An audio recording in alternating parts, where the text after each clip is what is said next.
Hello, Year 5 parents and students. This video is just to explain the new weekly schedule that I sent with this week's newsletter. So as I said in the newsletter, the weekly schedule outline, it's going to stay the same for the rest of the year because it basically just shows what topics the kids should cover each day.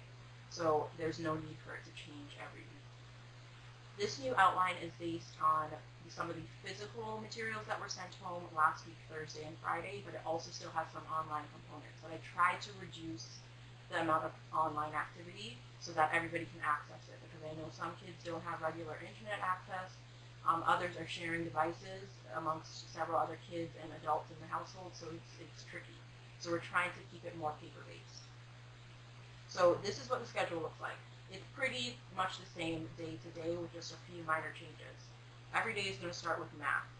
Now I'm still going to be posting a math video because I do not feel that the kids can go through this book, the workbook, without some explanation first. So I'm going to be posting a video every single day. I'm going to try and get them up in advance in case we have an issue with my internet again, and I don't want a day where there's no video. So yes, there will be a video in the morning. They watch the video, and then I will assign pages from this book. At the end of the day, they'll send pictures of this work to me.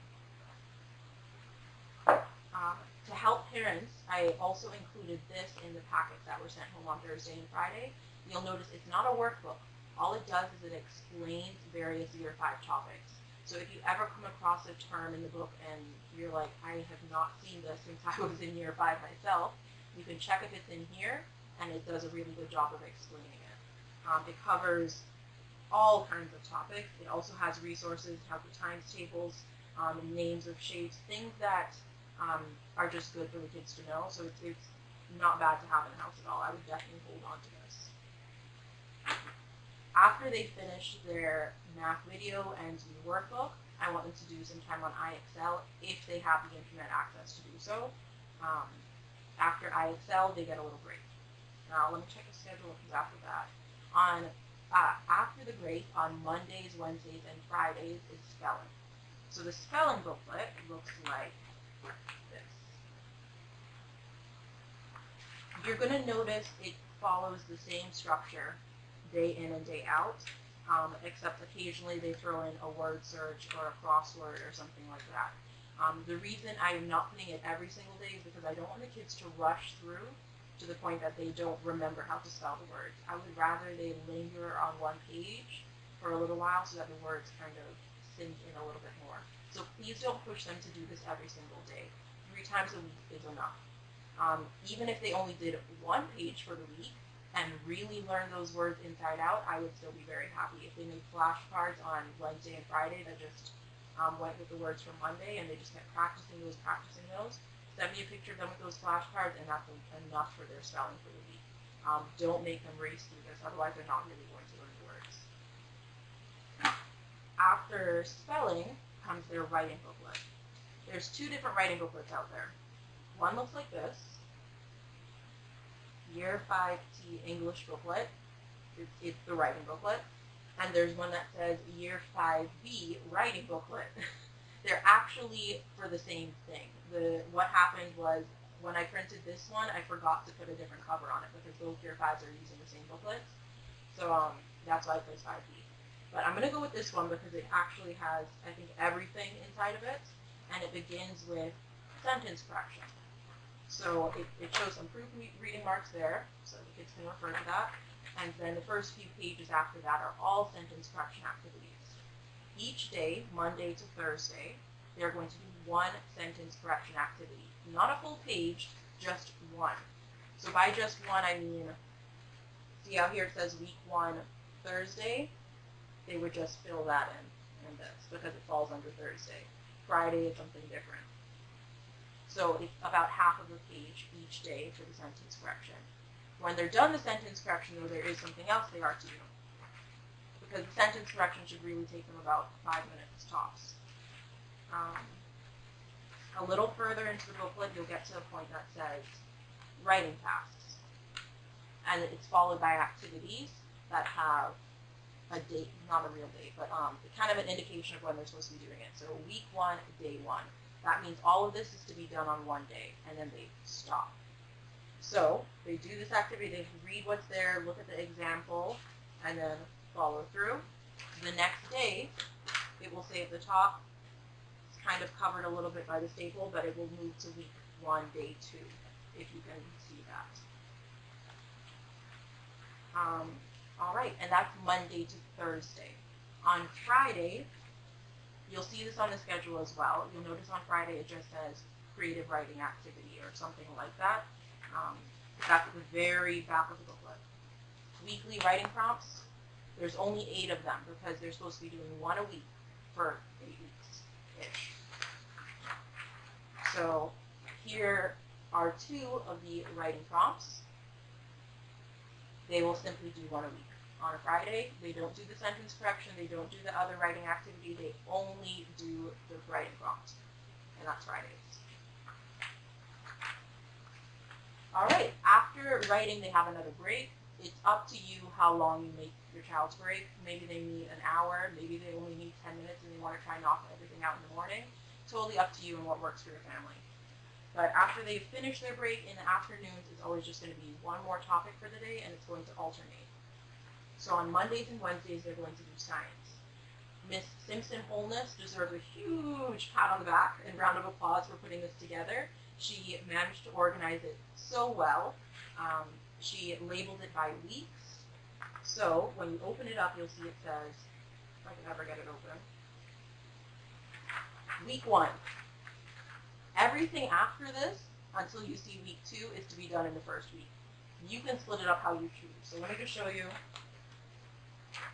First, there is a KWL chart with instructions along the top. They've done these before. Don't let them trick you into thinking they've never seen this before in their life. They've done these before. They know what to do. Then there's a word search. There is a PowerPoint that is simply to be read through. This was printed just for the kids' information because they can't do some of the activities without the information that goes with it. So there's a PowerPoint there. And after that, I believe there is one activity, and then it will switch to week 2. Yeah, parts of a flower, pollination, and then it goes to week 2. So it's up to you and your child how you split up the activities for science. They might want to do everything in one day. For some weeks, that is definitely possible to do all of the science in one day. Other times, they might split it in half and then do some on Monday, some on Wednesday. Again, totally up to you, but pictures must be taken and sent to me by the end of Monday, the end of Wednesday. On Tuesdays, you have music. Unfortunately, I forgot to take a copy of the music booklet home with me, but it should definitely be inside your bag. I'm pretty sure Ms. Lowe put instructions with that to explain how that is to be done. Same thing goes for the computing booklet. It looks like this. Mrs. Klein put this together, and you'll just work through it. It's up to you. There's no requirement on how much you do each day. Totally up to you, but that is set for Thursdays. And finally, on Fridays is the art booklet. I think there's about 8 activities in here, 1 for each week until summer. They have instructions at the top. Some of them are pretty self-explanatory, and that's how you're going to end your day on Friday.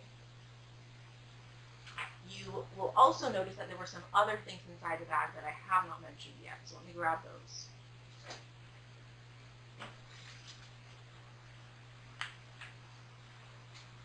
All the extra tidbits that were put in the bag are there for the parents. They're there for your sanity. If your child ever is really getting on your nerves, following you everywhere, and you really need a break, just say, do some times tables. Or, math is fun. Or, try some of these. Or, do a book review. Those are just extras. They are there in case maybe your child is blowing through things and they're sitting at the end of the day. Maybe it's only 12 o'clock and they need something else to do. That's what that stuff is there for. It is not required. You don't have to send pictures of it to me, but it's there just to keep the brain fresh and to give you some free time, parents. All right.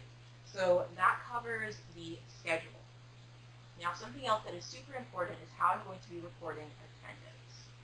For the attendance, and I'm hoping I'm able to put this on the screen over here.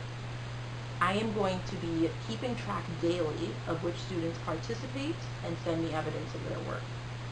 So students who participate, next to their name in a spreadsheet that I have, they will get a P, so long as they participated for the day.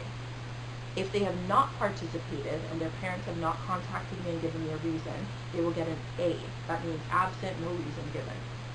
If they were absent and a reason was given, their parents called and said, oh, they're sick today, they weren't able to do it, or our internet wasn't working, we couldn't do this, then they would get an R, which means reason provided. Another thing that goes next to each child's name at the end of each day, besides whether or not they were present, is how much work they got done. This is done with a rating system from 0 to 4. So 0 would indicate that the child did nothing. So that's a child who was absent, they would be getting a 0. Whether it's an A or an R, it would be marked as a 0. If a child did only one piece of work, they would be getting a 1.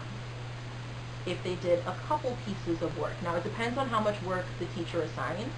So it may vary from class to class, but if they did a few assignments, they'll get a 2. If they did most of the assignments, so maybe all but one assignment or all but 2, depending on how much was given that day, then they would be getting a 3. And if they did everything and sent it all in, they would be getting a 4. Now, this report, every single day I must send it off to Ms. Watler by 6 p.m. So I'm asking parents, please, if you can send me those pictures through WhatsApp by 5:30, that would help me to have an accurate report showing how each child has engaged for the day. Because if you send all the pictures at 8 p.m., the report's already gone, and it might say that your child did nothing for the day when in fact they did, they just didn't send it in time. And it's not something that I can go back and change every single day. So please work with me and get those pictures in, preferably by 5:30. Just one more thing, parents. I want to make it super clear. I am so grateful for all your support so far. It's really just been amazing, and I can tell how much help your kids are getting at home. I don't want this to be stressful for anyone, so if you looked at that schedule and you were like, there's no way on earth it's going to happen, I understand. Just let the kids do what is manageable for your family and send that in. If you want to send me a message as well, just explaining that this is as much as your child can do in the day, I will absolutely take that into consideration as I mark the register. I don't want this to be harder for anybody than it needs to be. Again, thank you so, so much, and please stay safe.